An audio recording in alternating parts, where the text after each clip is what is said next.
Hello दोस्तों, आज मैं जिस मूवी को एक्सप्लेन करने वाला हूँ उसका नाम है द नन। इस मूवी में है डेमियन, जोनस, टेसा, बिशु और बोनी। एक्सप्लेनेशन के शुरू में मैं बता देता हूँ दोस्तों, इस वीडियो में स्पॉयलर्स है, तो चलिए दोस्तों एक्सप्लेनेशन को शुरू करते हैं। मूवी के शुरू में हम देखते हैं एक औरत बोलती है उसे अपने पति की मौत का विजन आया था। उसने और उसकी बेटी ने एक ही आत्मा को देखा था। उसका पति एक पेंटिंग कर रहा था और वो एक नन की तस्वीर बनाता है, एक भूतिया नन की। वो औरत अपने पति को बोलती है तुम्हारे पेंटिंग का भूत असली है। फिर हमें साल 1952 का घटना दिखाया जाता है। ये घटना शुरू हुआ था रोमानिया के एक चर्च में। रात में डरी हुई दो नन चर्च के एक रूम के एक डोर के सामने आती है। वहाँ लिखा था गॉड का साथ यही तक। फिर एक नन दरवाजा खोल के अंदर जाती है। थोड़ी देर बाद वो नन किसी तरह रेंगते हुए दरवाजे के पास आती है और उसके हाथ में जो चाबी थी वो दूसरे नन को देती है। फिर कोई उन्हें उस रूम के अंदर खींच लेता है। दूसरी नन उस चाबी को लेके एक रूम में घुस के उस रूम का दरवाजा बंद कर देती है। वो देखती है रूम का दरवाजा अपने आप खुल जाता है। एक आत्मा उसके पास आ रही है और कैंडल्स बुझ रहे हैं। फिर क्रॉस भी उल्टा हो जाता है। उसके बाद वो फांसी लगा के सुसाइड कर लेती है। फिर अपने आप खिड़की बंद हो जाता है। फिर हम उसमें उसी भूतिया नन को देखते हैं जिसे हमने मूवी के शुरुआत में देखा था। नेक्स्ट सीन में दिन में एक आदमी चर्च के नन्स के लिए खाना लाया था। वो देखता है एक नन फांसी लगाए लटकी थी और लाश की हालत काफी खराब थी। वो लाश उस आदमी के सामने ही गिर जाता है। फिर हमें दिखाया जाता है मूवी का टाइटल द नन। अगले सीन में फादर बर्ग को वेटिकन सिटी बुलाया जाता है। पोप उन्हें बोलते हैं रोमानिया में जाके इन्वेस्टिगेशन करने के लिए। वो उन्हें वहां जाने की टिकट और उस आदमी का पता देते हैं जिसने नन की लाश को लटका देखा था। वो उन्हें एक लड़की को भी ले जाने बोलते हैं जिसने अभी तक नन की शपथ नहीं ली है, पर वो इन्वेस्टिगेशन में हेल्प कर सकती है। फिर फादर उस लड़की से मिलने जाते हैं। वो बोलती है वो कभी रोमानिया में गई ही नहीं, पर फिर भी फादर उसे अपने साथ ले लेते हैं। नेक्स्ट सीन में एक आदमी बुरा सपना देख के जाग जाता है। ये वही आदमी था जिसने नन की लाश को लटका देखा था। तभी फादर और वो लड़की उससे मिलने आते हैं। वो अपना नाम फ्रेंची बताता है। वो एक फ्रेंच कनेडियन था और उस लड़की से फ्लर्ट कर रहा था। फादर उसे चर्च के नन की लाश के बारे में पूछते हैं तो वो समझ जाता है कि वो लोग चर्च से आए हैं और वो लड़की एक प्रोविजनल नन है। फिर नन की रिक्वेस्ट में फ्रेंची उन्हें वहां ले जाता है। वहां फ्रेंची उन्हें आइस हाउस में ले जाता है जहां उसने नन की लाश को रखा था। आइस हाउस में घुसते फ्रेंची बोलता है मैंने नन की लाश को लेटा के रखा था, पर वो देखते हैं कि लाश बैठी हुई थी। तब फादर बोलते हैं कुछ केसेस में मौत के बहुत दिनों बाद भी लाशें बैठी है। फादर को उस लाश से एक चाबी मिलता है। फिर फ्रेंची उन्हें एक डोर दिखाता है जहाँ से नन सामान लेते थे। उसके बाद वो लोग उस लाश को दफना देते हैं। फादर के साथ रहे नन कब्रों के पास घंटियां देखती है। तब फादर बोलते हैं महामारी के वक्त घंटी की प्रथा शुरू हुई थी। अगर कोई कब्र में जिंदा रहता तो वो घंटी बजा के सबको बुला सकता था। फ्रेंची उन दोनों को वहां ले जाता है जहां उसने नन की लाश को देखा था। फादर देखते हैं साइड की खिड़की से कोई चला गया। उसके बाद वो देखते हैं सीढ़ी पे पड़े नन का खून इतने हफ्तों बाद भी ताजा था। फिर वो लोग चर्च के अंदर घुसते हैं। रूम के बीच में एक बड़ा सा थ्रोन था। सामने पीछे दोनों साइड से वो बैठने के लिए बना था। पीछे एक नन काली ड्रेस पहन के मुंह ढक के बैठी थी। फादर उन्हें अपना परिचय देते हैं और उनके साथ रहे सिस्टर का नाम बताते हैं आयरीन, और वो बैठी हुई नन से पूछती है क्या आप ही हैं मदर सुपीरियर। वो बोलती है हाँ। आयरीन को देखते ही वो बता देती है उसने अभी तक शपथ नहीं लिया था। फिर बोलते हैं आप यहाँ क्यों आए हैं फादर। फादर बोलते हैं आपकी एक नन ने सुसाइड किया था इसलिए हम आए हैं। तो फ्रेंची बोलता है वो मुझे बाहर लटकी हुई मिली थी। मदर बोलती है और किसके परमिशन से तुमने उसे दफना दिया। किसी ने भी दफनाने के बारे में कुछ भी नहीं बोला था। फ्रेंची की बातें मदर को पसंद नहीं आई, इसीलिए फादर ने उसे बाहर भेज दिया।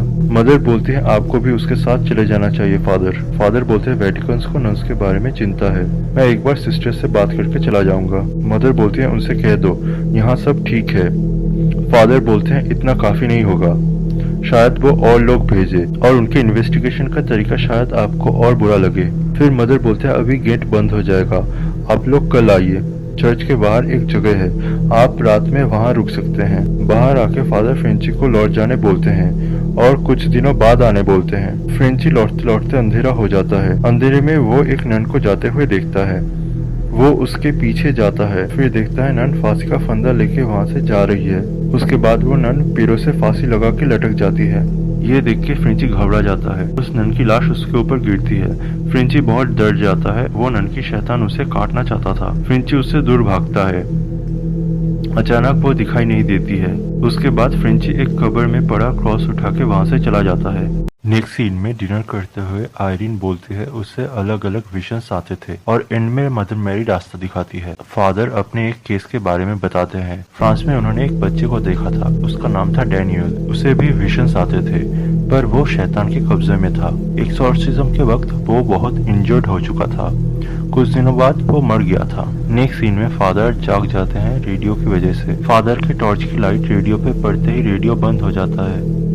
वो देखते हैं आयरीन सो रही है। फिर साइड से एक बच्चा बाहर भागता है। फादर उसका पीछा करते हैं। पीछा करते हुए वो कब्रिस्तान में पहुंच जाते हैं।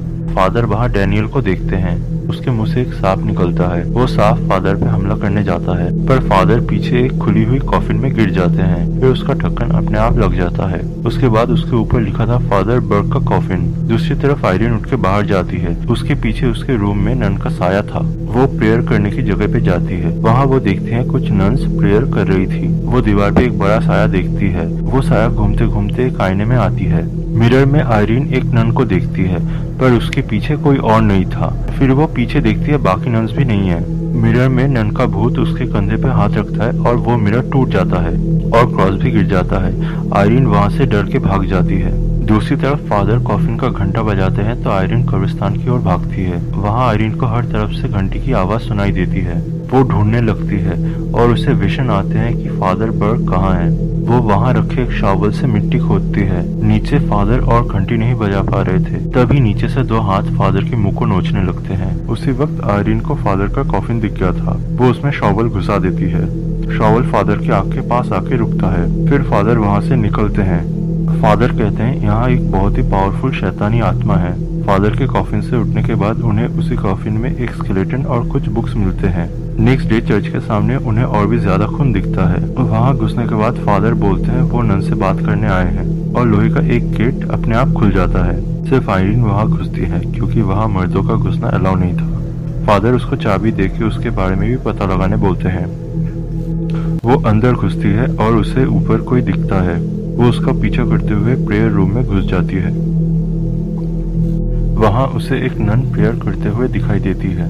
वो उसे बुलाती है पर वो नन उसे कोई जवाब नहीं देती है। फिर वो उसे हाथ लगा के बुलाने जाती है पर तभी और एक नन आके उसे रोक देती है। वो बोलती है यहाँ 24 घंटे प्रेयर करने की प्रथा है। वो उनका नाम बताती है सिस्टर ओवाना। वो आयरीन को एक दूसरे रूम में ले जाती है। दूसरी तरफ फ्रेंची कॉफिन का क्रॉस लेके एक बार में बैठा था। वो बारटेंडर से पूछता है मिरर क्यों ढके जा रहे हैं। बारटेंडर बोलता है लुका की बेटी ने सुसाइड कर लिया है। और फ्रेंची बोलता है क्यों। बारटेंडर बोलता है लिटिल स्टीफन अंधा क्यों हो गया। एडी की फसल मिट्टी में क्यों मिल गई। ये सब उस चर्च की वजह से है। वो पूछता है तुमने वहाँ और 2 लोगों को लेके गए थे ना, अब उनकी लाश ही मिलेगी। फिर फ्रेंची की नजर वहाँ रखे शॉटगन पे पड़ती है। वीडियो का अगला पार्ट कल ही आएगा ठीक इसी समय। दोस्तों अगर वीडियो पसंद आया हो तो लाइक कीजिए, अपने फ्रेंड्स के साथ शेयर कीजिए और चैनल को सब्सक्राइब कीजिए।